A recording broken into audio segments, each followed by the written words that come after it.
problema dito sa bahay. Ay! Ano ba? Bawiin mo yung sinabi mo. Bawiin mo yung sinabi mo, ha? Bawiin mo! Nasasaktan ako! Ha? Ano ba? Nabawalo ka na ba? Babalikin ko ang braso mo kapag hindi mo yung binawi yung sinabi mo tungkol sa anak ko. Huwag mo ko subukan. Teka! Fine! I'm sorry! I take it back!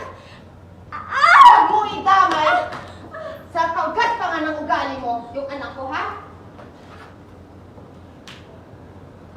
Sabi na po, mama. Ba't ka nagtatago? Ba't ka nagtatago, girl?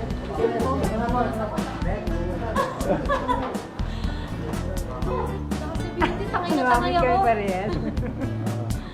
Pero who is she? She's vulgar. Okay lang. Pero talagang totoo yung pagkahulog ko. Matataas rin sa atin dyan.